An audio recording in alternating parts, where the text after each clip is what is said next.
So, you clicked on the video probably because the title is a little strange for my channel. So what's the deal? Was it just clickbait?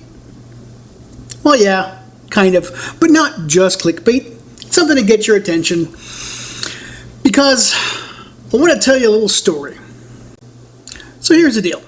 Sometimes a project takes you a lot longer than you expected, a lot longer than it should, really. And in my case, most recently, much longer than is reasonable. And when that happens, you might be tempted to blame it on the model. It sucks, it's too complicated, it doesn't have enough details, yada yada yada yada. The thing is, most likely it wasn't the model. The struggle bus wasn't in your hands, the struggle bus was in your mind. So, hello and welcome to Your Average Bear Gaming. I am George. In this video I share with you my most recent struggle bus journey.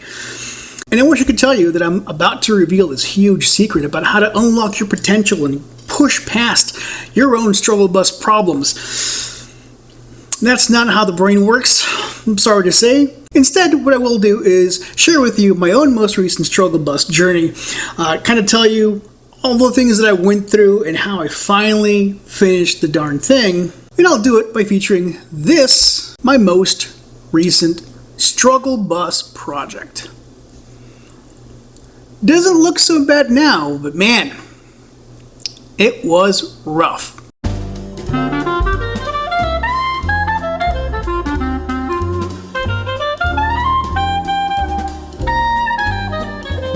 So what the heck happened? I don't really know. This project has been like 95% done for months. I bought this just such a long time ago. And when I first got it, I magnetized the model, and it's magnetized now, so I can swap the two main weapons. This one, at least when I bought it and built it, you could only do like this main weapon, and I think it always has to have the shield, or maybe you don't have to bring the shield with it, but it's just a weapon and a fist. So this is the loadout that I chose, along with these two permanently attached pulse rifles, or whatever the Tau call these things. It's a really cool model, and when I got it, I was super excited to do it. So yeah, I got the magnetization done pretty quick. Then I primed, and I started base coating, and then I got stuck. I got stuck when I was about 90-95% done. The base coating was done, a lot of the layering was done, a lot of the washes were done, and then I got to that just ugly phase of the model where you just can't stand looking at it. I swear, like, all I had left to do, I think, was like some of the details with the face. You can kind of see there that it's mostly hidden, so it isn't even that big a deal. But I had to do like the emissive lighting and some of the other lighting effects, some of the detailing. I'm telling you, gang, it was almost done, and I abandoned the project. It was sitting there on the base, mostly painted, for months. I got discouraged, and I moved on to other projects. I figured, you know what, it's lying here. I'll get so sick of it, I'll eventually go ahead and finish it. And I thought that was the plan, but I finished one project after the other, never got around to it. And then one day, like a week ago, I decided, you know what, it's time. It's sitting in my work area, I need to get rid of it. I'm going to finish it. And by finish it, I mean, I'm going to redo this darn thing. I just couldn't stand it. I don't know why. There was nothing objectively wrong with it. I was just unhappy with the way it looked. So I thought, I'm going to reprime, and I'm going to just hit it. But it was sitting there so long that I couldn't just reprime it. There was a layer of dust on it, and I washed it, when I hit it with a toothbrush, the whole thing. And it was still kind of sticky and grimy. So I got a bath in this stuff. to get rid of all that paint, because I was pretty sure that any reprime, any paint that I put over it was just going to fall right off because of that dust layer. Now, one of the problems I faced in stripping the paint off the model is that I didn't have enough, well, that's not true. I did have enough solution because there's a thing called stores where you can go and buy more stuff. But I'm trying to reduce my carbon footprint, and I would try to reuse materials where I can. This is, let's face it, it's not a sustainable hobby. We buy a lot of plastic, and we buy a lot of stuff to coat the plastic with, to carry the plastic in, to store the plastic. It's a whole thing. We use a lot of plastic and a bunch of other materials so we can have pretty little statues to enjoy. And some of us even play with them for some reason. So I've been on this whole thing. I try to reduce my footprint as much as I can. And so I've been reusing these degreasers or paint strippers.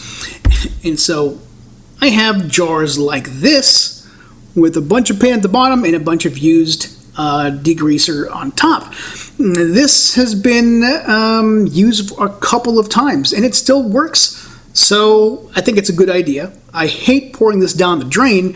Funny thing about liquid waste like that down the drain, I went to a waste treatment plant once. It was on a tour for a work thing, and they kept saying one phrase over and over. They kept saying, dilution is not the solution. The idea is that, yes, we can treat chemicals, but for the most part, we don't really clean the chemicals. We just dilute them with a bunch more water so that the effluent is just mostly water, but it still has this nasty stuff in there. So it got stuck in my brain, and I avoid, wasting this stuff wherever I can. Anyway, as you can tell, I have a jar like this. I actually have two jars like this. There's no way this is going to fit. I could have also gotten a bigger jar, but I didn't, because that means I would have had to use a lot more of this, and most of my models are considerably smaller than this, and they fit just fine in here. Yay. Stripper. That was my nickname in college. So, how to solve it, how to get the paint off of here while using a jar like this? Well, break it apart. I broke this down into a bunch of sub-assemblies so that I could put them in here. And the idea was I'm going to paint them in sub-assemblies because I want to do a decent job with the dry brushing. And this is kind of too big of a model to leave a bunch of just completely black areas on it. I want to have much more generous coverage than for smaller models. So yeah, I decided I'm going to snap the pieces off because they were already pretty well set. But a couple of these joints, they didn't survive. So I had to glue them on forcefully with sprue glue. It was a whole deal. I had to risk disfiguring this model to get the paint off of it. And at this point, really, with the process, if I just destroyed the model, it wouldn't have hurt me that much. I would have convinced myself, you know what, you can just go buy another one, get a fresh start, get a clean slate. But I know there's a very good chance I just wouldn't do it. And I really like this model. Maybe not this version of the model, but the concept, the idea. Big old mech in a Warhammer 40K. There's just something about it, man. But there was a very good chance that this project would have failed and you would have never heard about it. Then I tried a not completely different approach, but a different approach than I had tried here. See, when I originally painted this guy, I went with the whole base coat layer, maybe a little bit of blending, that kind of thing. And I have been experimenting quite a bit with dry brushing, so I thought, you know what, I'm going to try dry brushing here. So as is customary for dry brushing a model like this, you start off with kind of the darkest tone that you want to have displayed on the model. the darkest tone. It doesn't mean the absolute shadow. That's what the black is. So I went with like a darker gray for the kind of the base dry brush, if you can call it that. After that initial coat, I went back with a more neutral gray, kind of a mid-gray. And then the highlights, I wanted them to be quite a bit lighter because I wanted this model to match this model. It doesn't. But it's close enough. It's fine. They kind of look like they're from the same army, right? It's the same basic colors. So yeah, all the parts of the model that are going to be kind of facing to the top or facing up front or the back, you know, kind of the circumference of the model, I hit them with that light gray to kind of represent the highlights. Once that was done, it was time for layering. Now, I couldn't very well dry brush the blue parts onto the model because they're fairly tiny, and dry brushing is not a precise kind of an approach. At least not when I do it. I don't know if other people can like dry brush little areas very well, but it's certainly beyond my ability. Trust me, I've tried. It never works out well. So I use layer painting, and the idea of using layer painting over a dry brushed model, in my mind, it's a little weird, but other people use it to great effect. I just have to get used to it. And I added a lot more blue color to this model than I did, well, on my previous Tau Battlesuits. Because people have told me that, well, it's fine, but it kind of needs more color. And they're not wrong. And I don't know, I'm not sure if there's too much blue on this, or maybe it's just it looks too much darker compared to the other one. I don't know. But all the blue you see here was done with layer painting. Basically, it's just your normal, get a brush and hit the areas that you want. But I went a step further because I wasn't using dry brushing for the blue. I thought, well, how do I establish shadows and highlights on this thing? And what I did there is I used different shades of blue and just did a little bit of blending in between. Now, I'm not good at blending, so you can see the transitions are pretty clumsy. And for a lot of these pieces, there are no transitions. So here you can see this leg, it's all shadow, so it's this dark blue. This leg, there's two shades of blue. There is this light blue, and then there's this dark blue in the parts that are not facing up top. I don't know how well this approach captured what I was trying to do. And I think it's most blatant in a piece like this. You see this piece, how up here there's a light blue and down here is a darker blue. In my mind, that's supposed to look like a shadow, but it really doesn't look like a shadow. It looks like two different colors of blue. But you know what? I kind of don't care. I mean, I do, just not enough to go back and repaint everything, or at least repaint all the dark blue, because then where do I get shadows? I don't know.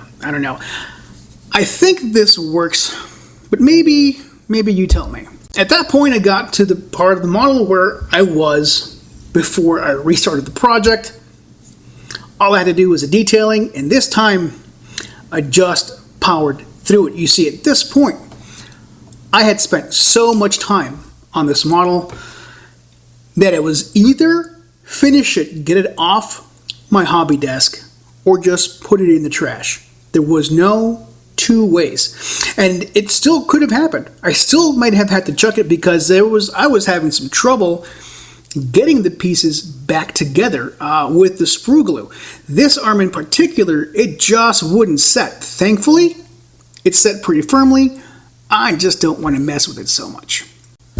Look, it's not perfect, I know it, but it's certainly better than chucking the project, and it's still pretty cool. It's kind of approaching some of my better work. I feel like it certainly looks better than this guy, and I wonder if I approached the next one of these like I approached this, I wonder if it would look better. I think it would, but I'm not entirely sure. And at least I was able to repose, because this pose, man, I'm just not happy with it. Like, I knew what I was going for. I was going for like kind of a dynamic. He's walking, but it kind of looks like he tripped and he's just about broken his ankle. Or maybe, I don't know, he's landing and he landed weird. That was not what I was going for. I love the pose from my finger up. I hate the pose on the base. This pose, I'm a lot happier with. And honestly, man, it's just, look at this gun on this thing. And yeah, it has two guns, but they're both huge guns. And I think that was my muse. That was the biggest reason I had to complete this thing. I just needed to see this on my shelf with this huge gun sticking out at me. I can't get over it. I love this model. I wish I could have done a better job painting, but you know what? It's not bad. And it's finished. Yes. I'm going to take this as a victory. I'm going to pat myself on the back. Job, if not well done, at least done. And I know that next time that I have a struggle bus project, I have the power to push through it and get it done. The secret, at least for me, and this time, it's a mixture of being annoyed at the project and getting kind of mad at myself. I just got sick of looking at it. But I powered through, and it's done, and I'm happy. So, do you have a struggle bus project? I bet you do. What did you do? I'd love to have a conversation with you about it. I'm curious to see if other people have it. Is it just me? Am I a weirdo? I mean, yeah, I'm a weirdo, but am I a weirdo in the same way that other people are weirdos? Because that would make me feel a lot better. And if you do, how did you overcome? Did you overcome? How many projects do you have that are in the trash can right now? I'm curious. Hey guys, thank you very much for watching. This has been Your Average Bear Gaming. I hope you found this a little entertaining and maybe a tiniest little bit inspiring. Well, I don't know if that's the right word, but hey, have a wonderful afternoon. Be nice to yourselves and each other. Peace.